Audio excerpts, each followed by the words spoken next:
అందరికీ నమస్కారం. విద్య నేర్పిన గురుదేవుల పాదపద్మములకు శిరస్సు వంచి నమస్కరిస్తూ, ఆకాశ శక్తులు కదిలించబడును అని వీరబ్రహ్మేంద్ర స్వామి వారు చెప్పారు. ఆకాశ శక్తులు, ఆకాశము అంటే అది మర్మము, ఎవరికి తెలియదు. మనకి మేఘ రూపంలో కనిపిస్తూ ఉంటుంది. మేఘాలు కూడా రకరకాలుగా ఉంటాయి. రకరకాలైన మేఘాలు, వాటి రూపాలు అర్థం కాని విచిత్రంగా ఉంటాయి. కనిపించిన కొద్దిసేపటికే మాయమవుతూ ఉంటాయి కూడా. అంతవరకైనా మనకి ఇంకేమన్నా ఆకాశంలో ఉందా అంటే చాలా రకాలైన పనులు ఆకాశంలో జరుగుతూ ఉంటాయి. ఆ ఆకాశం ఎక్కడ ఉంది అని అంటే భూమిని ఆనుకొనే ఉన్నది. దీని యొక్క ఆకాశ తత్వమును గురించి ఇప్పటి వరకు చాలామంది చాలా తక్కువగానే చెప్పారు, చాలా తక్కువగానే తెలుసు అందరికీ. కానీ ప్రతి మనిషి తన యొక్క మేధాశక్తి, తను ఉపయోగించే వస్తువులు, భూమి మీద దొరికినటువంటి కొద్దిపాటి ఈ వస్తు సేకరణతో నేనే తెలివైన వాడిని అనుకునే పరిస్థితికి మనిషి వచ్చాడు. ఈ సృష్టి నిర్మాణ క్రమంలో సాధారణంగా మనిషికి ఇవ్వబడిన బలం చాలా తక్కువ. మనిషిని ఉపయోగించుకొని పనులు జరగటం అనేది సృష్టి చేస్తుంది, అది మనిషికి తెలియదు. నేనే చేశాను అనుకొని మనిషి అనుకోవడం చేత 100% మనిషి మోసం చేయబడుతున్నాడు సృష్టి చేత, దేవుని చేత మనిషి మోసం చేయబడుతూ నేనే తెలివైన వాణ్ణి అని మనిషి భ్రమించే విధంగా మనిషి జీవితం కొనసాగుతూ ఉంది. అందువలన మనిషి ఏమీ చేయలేనివాడు, గుడ్డివాడు, చూడలేనివాడు అనే జ్ఞానము సంపూర్ణంగా ఎవరికి తెలియబడుతుందో, ఎవరు తెలుసుకుంటారో వాళ్ళు దేవునికి భక్తులుగా, ఇష్టలుగా తయారవుతారు. అటువంటి జ్ఞానము, అటువంటి గొప్ప జ్ఞానము మనకి భగవద్గీత మరియు బైబిలు, ఖురాన్ గ్రంథాల్లో లభిస్తుంది. ఈ గ్రంథం ఆధారంగానే మనం మన యొక్క స్థితిని తెలుసుకోవాలి, మనం ఎలాంటి వారమో తెలుసుకోవాలి. మన స్థితి ఎట్టిది అని తెలుసుకుంటే కానీ బైబిల్ కానీ, భగవద్గీత కానీ, ఖురాన్ కానీ వాటి యొక్క చిత్తం, ఉద్దేశం మనకు అర్థం కాదు. ఈ సృష్టిలో నిన్ను అంటే మనిషిని సృష్టించినట్లే మనిషితో సంబంధపడే అన్నిటినీ సృష్టించాడు. భూమి ఆధారం లేకపోతే మనిషి సృష్టించలేడు, మనిషిని సృష్టించడం కుదరదు. అట్లనే మనిషి బ్రతకాలంటే ఆహారం కావాలి, గాలి కావాలి, నీరు కావాలి, అగ్ని కావాలి, అట్లనే ఆకాశం కూడా కావాలి. ఇవన్నీ ఎన్నో రకాలైనటువంటి అనుబంధ పరికరాలు కలిస్తే ఈ మనిషి భూమి మీద చలించుచున్నాడు, సంచరించుచున్నాడు. అనేక వస్తువుల వినియోగం కూడా మనిషిని ఆధారం చేసుకొని ఈ సృష్టి చేస్తుంది. అది ఎట్లా ఏంటిది అనేది మనకి బైబిల్లో లభిస్తుంది. కానీ మనిషి జన్మ ఎందుకు వచ్చింది? 84 లక్షల జాతుల్లో మనిషి జన్మ ఎందుకు వచ్చింది అంటే ఈ పవిత్రమైన దైవ గ్రంథాలు తెలుసుకొని దేవుణ్ణి కొనియాడటానికి, దేవుణ్ణి స్తుతించటానికి. దేవుణ్ణి స్తుతించాలంటే ముందు నువ్వు తెలుసుకోవాలి. నువ్వు ఎవరో తెలుసుకుంటే దేవుణ్ణి తెలుసుకునే దానికి అవకాశం ఉంటుంది. కాబట్టి మనల్ని మనం తెలుసుకునే ప్రయత్నము ఈ 3 దైవ గ్రంథాల ద్వారా తెలుసుకోవాలి. ఇప్పుడు ప్రస్తుతము ప్రపంచం పరిస్థితి చాలా గందరగోళంగా ఉంది. ఏ దేశము సుఖంగా లేదు. చాలా రకాలైన విపత్తులకు ప్రమాదాలకు గురవుతున్నటువంటి పరిస్థితి ఇప్పుడు ఉంది, కనిపిస్తుంది. ఈరోజు జపాన్లో కూడా కల్లోలం జరుగుతుంది. సునామీ ఏంటిది, ఉంటుందా లేదా జపాన్ అనేది కొంత భయానికి గురవుతున్నారు.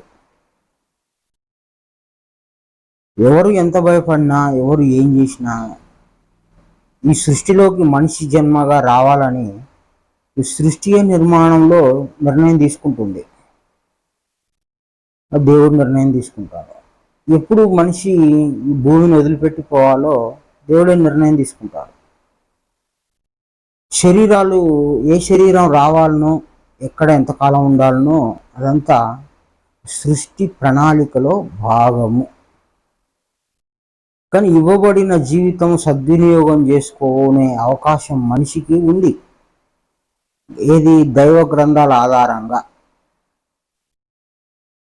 ఈ దైవ గ్రంథాల ఆధారంగా సద్వినియోగపరుచుకునే వారు ఎవరైనా ఉంటే వారు ధన్యులు. మిగతా వాళ్ళు ధన్యులు కాదు. ఈ ధన్యత లేనటువంటి, ఈ జ్ఞానం, దేవుడి జ్ఞానం లేనటువంటి వారికి చరిత్ర చూసుకుంటే ఎప్పుడు శిక్షలు పడుతూనే ఉంటాయి. ఎప్పుడు ఏదో రకమైన ఇబ్బందులు పడుతూనే ఉంటారు.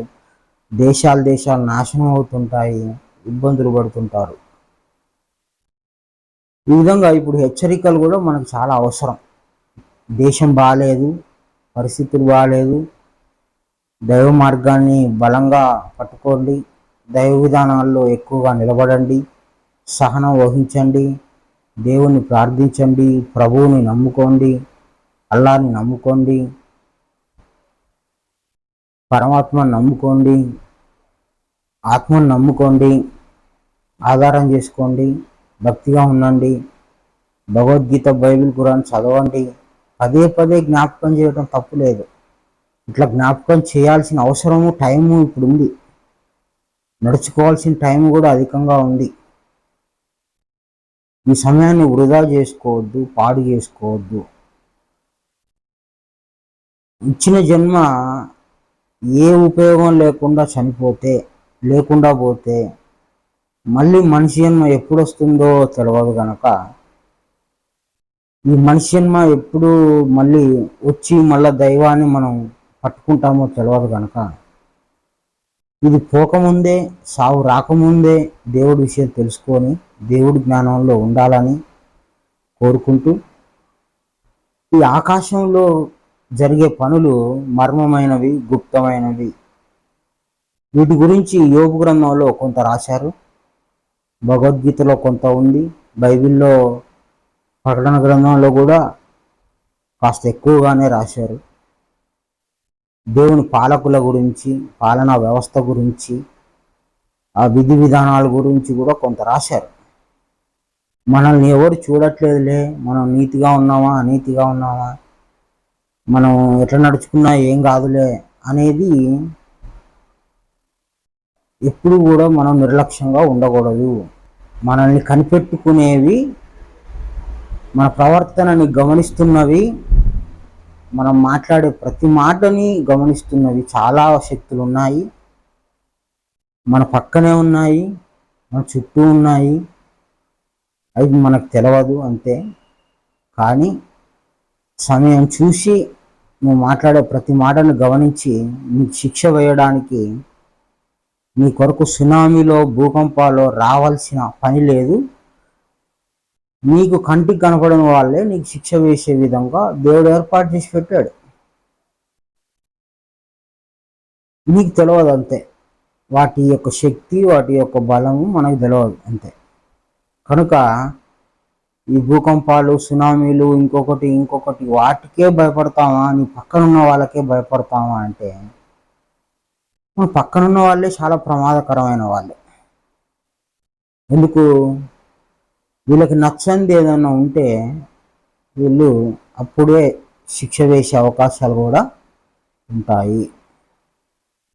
మనకు ఇవ్వబడిన సమయము, మనం కొనసాగుతున్న జీవితము చాలా అమూల్యమైనది. దీనిని భక్తిగా మార్చుకుంటే, శ్రద్ధగా, జ్ఞానయుక్తంగా మార్చుకుంటే ఎంతో మేలు. మనకు కీడు చేయాలనుకున్న పరిస్థితులు మనకు మేలు రకంగా మారిపోతాయి. ఈ విధంగా మనము దేవుని జ్ఞానం దగ్గరికి వస్తే, దేవుడి జ్ఞానం ఆధారం చేసుకుంటే, దేవుడే ముఖ్యం అనుకొని జీవిస్తే కనుక ఎన్నో ప్రమాదాల నుండి, ఎన్నో విపత్తుల నుండి మనం బయటపడవచ్చు. ఏముంది, దేవుణ్ణి నమ్ముకోకపోయినా చనిపోతాము, ఏమైంది అందరు చచ్చిపోతున్నారు అంటే, చనిపోయిన తర్వాత జీవితం అనే జ్ఞానం కూడా మనకి తెలిసి ఉండాలి. చనిపోయిన తర్వాత నువ్వు సుఖంగా ఉంటావు అనేది నీ భ్రమే, నీ యొక్క అది అజ్ఞానం తప్ప ఇంకోటి ఏం కాదు. జ్ఞానం తెలిసిన వాళ్ళైతే చనిపోయిన తర్వాత కూడా ఇది పోదు, ఈ నరకం పోదు, ఈ హింస పోదు అని మరణం తర్వాత జీవితాన్ని కూడా తెలుసుకున్న వాళ్ళని జ్ఞానులు అంటాం. అటువంటి జ్ఞానం కలిగి మరణం తర్వాత జీవితం కూడా ఎలా ఉంది, ఎట్లా ఉంది, ఏం జరుగుతుంది, దీనికి రిజల్ట్ ఎలా ఉంటుంది అనే జ్ఞానం కూడా కొంత తెలుసుకోవాలి.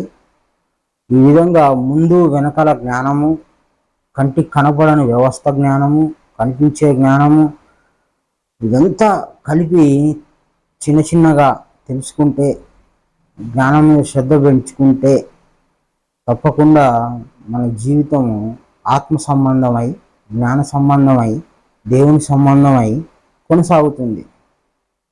ఇప్పుడు మనం అనుభవించే ఆర్థిక బాధలు పూర్వం ఎంతోమంది సృష్టి ఆది నుంచి అనుభవిస్తూ వస్తున్నారు. మానసిక బాధలు, శారీరక బాధలు, రోగాలు, రొస్టులు ఆది నుంచి ఉన్నాయి, లేవని కాదు. కానీ సరి చేసుకునే వాళ్ళు సరి చేసుకున్నారు, అనుభవించే వాళ్ళు అనుభవించారు, తప్పించుకునే వాళ్ళు తప్పించుకున్నారు.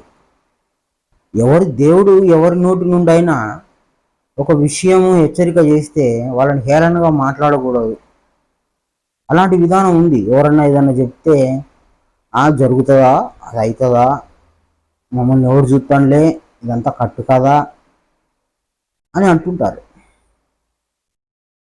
కానీ జరిగిన తర్వాత మళ్ళీ వాళ్ళని ప్రామాణికంగా తీసుకొని వాళ్ళు చెప్పింది జరిగింది అది ఇది అంటుంటారు. ఈ విధంగా వీరబ్రహ్మేంద్ర స్వామి వారు చెప్పింది చాలా జరిగినాయి. ఆయన్ని అపహాస్యం చేస్తుంటారు కొందరు అజ్ఞానులు. అదేవిధంగా మనకి బైబిల్లో కూడా దేవునికి అత్యంత భక్తులైన వారి చేత కొన్ని హెచ్చరికలు చేయించిన నగరాలు ఉన్నాయి. దేవుని ఉగ్రత మీ నగరం మీదకి వస్తుంది, జాగ్రత్త అని దేవునికి అనుకూలమైన భక్తుల చేత కొన్ని హెచ్చరికలు చేయించిన వాళ్ళు నిర్లక్ష్యం చేశారు, అపహాస్యం చేశారు. ఆ విధంగా నోవా టైంలో నోవా చేత చెప్పించిన ఆ దేశ ప్రజలు వెళ్ళలేదు. అదే సొదొమ గొమొర్రా పట్టణం, అది కూడా అలానే దేవుడు హెచ్చరిక చేస్తుంటాడు. ఆయన వీళ్ళు మారతారేమో, దారి మరల్చుకుంటాడేమో, కొద్ది గొప్ప భక్తి వైపు వెళ్తారేమో, పరిస్థితుల్ని గమనిస్తారేమో, ప్రపంచాన్ని చూస్తారేమో, వాళ్ళు అర్థం చేసుకుంటారేమో, ఇంకా భక్తిగా మారి వాళ్ళ జీవితానికి ఒక అవకాశం ఇద్దామని తనకు అనుకూలమైన భక్తుల చేత దేవుడు కొన్ని హెచ్చరికలు చేపిస్తుంటాడు. ఆ హెచ్చరికలు నిర్లక్ష్యం చేయకూడదు. వీరబ్రహ్మేంద్ర స్వామి వారు అనేక విషయాలు జరగబోతున్నాయి చెప్పి, భక్తి భయం చేతనైనా సరే నువ్వు భక్తిగా మారితే నీకు ఫలితం ఉంటుంది అన్నాడు. అంటే కనీసం ఇంత హెచ్చరికలు ఇన్ని జరుగుతాయని చెప్తే నువ్వు భయం వలనైనా దేవునికి దగ్గరగా వస్తే నీకు కొంత రక్షణ రావచ్చు అని చెప్పాడు, వస్తుంది అని చెప్పాడు. ఈ విధంగా భయం చేత కానీ, అవసరం చేత కానీ, ఏదో ఒక చేత నువ్వు దేవునికి దగ్గరగా, బైబిల్కి దగ్గరగా, ఖురాన్కి దగ్గరగా, భగవద్గీతకి దగ్గరగా రావాలా. మనము స్వతంత్రత లేని వారము, అస్వతంత్రులము. ఏ జ్ఞానం తెలిసినా ఎంత పెద్దవాడిని అడిగినా, బ్రహ్మర్షి తరగతిలో ఉండి జ్ఞాన సంపూర్ణుని అడిగినా మనము ఏమి చేయలేని వాళ్ళము అని చెప్తాడు. మనము అస్వతంత్రులము, మన బలం ఏది లేదు అని చెప్తుంటారు. కానీ అజ్ఞాని మాత్రం నాకే బలం ఉంది, నేనే సంపాదించుకుంటా, నేనే తింటా, నాకే చాలా అధికారాలు ఉన్నాయి అంటుంటాడు. ఈ విధంగా సత్యము అసత్యము ఈ రెండు వ్యతిరేక్తంగా ఉంది. అజ్ఞానంలో ఉన్న వాళ్ళు ఇహలోక విషయాలకే లోబడి నా బలం ఉంది, నాకు బలం ఉంది, నేను బతకగలను అని అనుకుంటుంటారు. ఆ అజ్ఞానం వదిలి జ్ఞానంలోకి రావాలని, గ్రంథాన్ని బాగా పరిశీలన చేయాలని, ప్రతి విషయం కూడా సూక్ష్మంగా ఎక్కువ సమయం కేటాయించి అర్థం చేసుకోవాలని, నిర్లక్ష్యం చేయొద్దని, సమయం లేదని, మన మనస్సులు ఇప్పుడున్న సమయాన్ని పరిశీలన చేస్తే వేగవంతమైన మనస్సులు, అలజడితో కూడుకున్న హృదయాలు, అతి బలమైన కోరికలతో ఎక్కువ సమయం డబ్బు కొరకే ఖర్చు పెడుతూ ఇచ్చిన జీవితాన్ని ఈ విధంగా యాంత్రిక జీవితం యంత్రంలాగా మారిపోయి పూర్తి అజ్ఞానంగా, పూర్తి శ్రమ జీవితంగా, పూర్తి బాధాకరమైన జీవితంగా మారిపోయింది కనిపిస్తుంది లోకంలో. ఇలా ఈ జీవితాన్ని నరకప్రాయం చేసుకోకుండా నెమ్మది కలిగి, ప్రశాంతత కలిగి, హృదయంలో అలజడులు లేకుండా ఆత్మజ్ఞాన సంబంధులై, ఆత్మయందు ఒక గురి కుదిరి, పట్టు కుదిరి, ఆత్మకు భక్తులుగా మారి, ఆత్మ సంబంధమైన జ్ఞానం తెలుసుకొని మాట్లాడే ప్రతి మాట మంచి మాట, మంచిగా వ్రాయటం, ఇది మాత్రమే కాకుండా సత్యమైన మాట, సత్యమైన వినికిడి, ఇది అభివృద్ధి చెందాలి, అభివృద్ధి రావాలి. బోధకులు ఇప్పుడున్న నీతి సంబంధమైన బోధ కాకుండా సత్య సంబంధమైన బోధ వైపు వాళ్ళ దృష్టిని మరల్చుకొని, ఇప్పుడున్న సమయం కేటాయించబడిన సమయం కాకుండా ఇంకా అత్యున్నతమైన సమయం, ఎక్కువ సమయము దేవుని కొరకు కేటాయించుకొని అనేక మందికి సత్య విధానాలు నడిచేటువంటి, భక్తి మార్గాలు నడిచేటువంటి, మనసును భక్తిగా మార్చుకునేటువంటి విధానంలో రావటానికి బోధకులు చాలా కృషి చేయాలి. ఇప్పుడున్న పరిస్థితులు లోకాన్ని పరీక్షిస్తే చాలా భయంకరంగా ఎప్పుడు ఏం జరుగుతుందో, ఎప్పుడు ఏ విధంగా ఏ విపత్తు ఆవరించి మనిషిని మృంగేస్తుందో తెలియదు. లోకము జనాభా అంటే మనుషుల జనాభా తగ్గుముఖం పడుతుంది. దాని కొరకు కావలసినంత ప్రకృతి పని జరుగుతుంది. ఇది చాలా కొద్ది టైంలోనే మనుషులు అంతరించిపోయే సమయము. పూర్తిగా అంతరించరు, ఎంతవరకు అంతరించాలని దేవుడి నిర్ణయం అయిందో అంతవరకు. ఒక బ్రహ్మం గారు తన కాలజ్ఞానంలో 7 దొడ్లకు ఒక దొడ్డి, 7 ఊర్లకు ఒక ఊరు మిగులుతుంది అన్నాడు. అంటే దాన్ని మనం ఒక గురువు చెప్పిన మాట ప్రకారం జనాభాలోకి మార్చుకుంటే 700 కోట్లకు ఉన్న ఈ జనాభా ఇప్పుడు ప్రస్తుతము 100 కోట్ల మిగులుగా మారుతుంది. అంటే 600 కోట్లు జనాభా, 600 కోట్ల మనుషులు జనాభా ఇది తగ్గుముఖం పట్టే సమయం ప్రారంభం అయింది. ప్రారంభం అయి కూడా 5-6 ఏళ్ళు గడిచిపోయింది. ఇది ఎప్పుడు ఆ 100 కోట్ల దగ్గర నిలబడి ఉంటారు, ఆ 100 కోట్లలో ఆ ఉన్న ధన్యులు ఎవరో, మరి దాంట్లో భక్తి శాతం ఎంత, సాత్వికులు ఎంత, ఇదంతా కూడా దాని లెక్క ప్రకారమే భూమి మీద మనుషులు నిలబడి ఉంటారు. కనుక ఇవ్వబడిన జీవితం భక్తిగా మార్చుకొని మోక్షం పొందేంత వరకు దృఢ చిత్తము, దృఢమైన భక్తి కలిగి, విశ్వాసం కలిగి, వీటన్నిటికంటే అత్యధికమైన సహనం కలిగి, ఎంత విపత్కాల పరిస్థితులు ఏర్పడ్డా సహనం కోల్పోక, భక్తిని కోల్పోక, నిలబడి నిలదొక్కుని దేవుని వాక్యమే ముఖ్యం, క్రీస్తు వాక్యమే ముఖ్యం, క్రీస్తు వాక్యానుసారం నడుచుకుంటూ మనకి లభించిన కొద్దిపాటి లాభదాయకమైన జీవితంతో సహనం వహించి ఈ జన్మ ముగిసే వరకు భక్తిగా ఉండాలని కోరుకుంటూ అందరి హృదయాలు దైవ గ్రంథాల వైపు తిప్పుకోవాలని భగవద్గీత, బైబిల్, ఖురాన్. మత ఘర్షణలొద్దు, కుల ఘర్షణలొద్దు.